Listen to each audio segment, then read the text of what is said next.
Sudah paham apa itu laju reaksi? Saya Bu. Laju reaksi adalah perubahan konsentrasi rekatan atau produk persatuan waktu.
Alat dan bahan yang kami gunakan yaitu yang pertama adalah mesin, sendok, air dingin, dan air panas. Hal yang pertama kita lakukan adalah memasukkan mesin ke dalam air panas. Lalu kita mengaduknya hingga larut. Selanjutnya kita memasukkan micin ke air dingin dan mengaduknya juga hingga larut.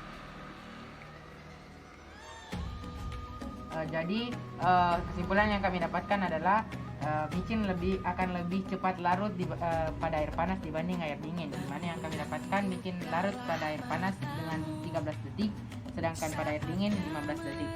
Pertama-tama kita memasukkan obat yang telah dihaluskan ke dalam air, lalu diaduk hingga larut. Selanjutnya kita memasukkan serpihan obat ke dalam air dan diaduk hingga larut. Dan yang terakhir kita memasukkan obat yang utuh ke dalam air dan diaduk hingga larut. Dari kesimpulan dari percobaan yang kami lakukan, obat yang dihaluskan akan lebih cepat larut dalam air daripada yang berbentuk serpihan dan utuh. Halo, perkenalkan nama saya Fadilang Saputra. Halo, nama saya Nura Syifa. Halo, perkenalkan nama saya Muhammad Rizky. Halo, nama saya Putri. Pesan dan kesan saya selama belajar dari rumah, kesan saya cukup menyenangkan belajar dari rumah karena saya dapat mengetahui teknologi lebih dalam dan banyak pembelajaran jauh yang saya dapatkan selama belajar dari rumah. Pesan saya untuk teman-teman sekalian harus tetap semangat karena siapa yang bersungguh-sungguh pasti akan mendapatkan. Ini pesan dan kesan saya belajar dari rumah. Memasuki 2 tahun pembelajaran online, rasanya banyak pengalaman baru dan tentunya ini hal baru bagi saya. Dan menurut saya hal ini mudah diterima bagi anak zaman sekarang, tapi tidak efektif sebagai jalur untuk mengajar karena sulit dimengerti bagi siswa zaman sekarang. Di sini saya akan menyampaikan pesan dan kesan saya selama belajar dari rumah.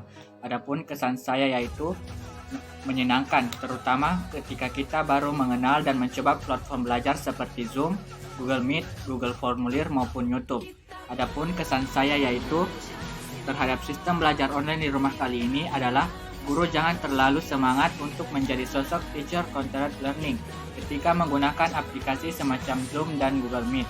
Sebaiknya pembelajaran online didesain layaknya everyone is teacher here, di mana setiap siswa juga disilahkan untuk presentasi maupun belajar, gunanya agar tidak pasif ataupun satu arah.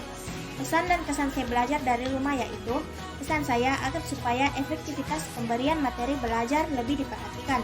Selain itu, agar soal-soal yang diberikan tidak terlampau banyak sehingga membuat siswa merasa terbebani. Sedangkan kesan saya yaitu cukup menyenangkan meski harus diakui siswa merasa terbebani dengan jumlah soal yang banyak.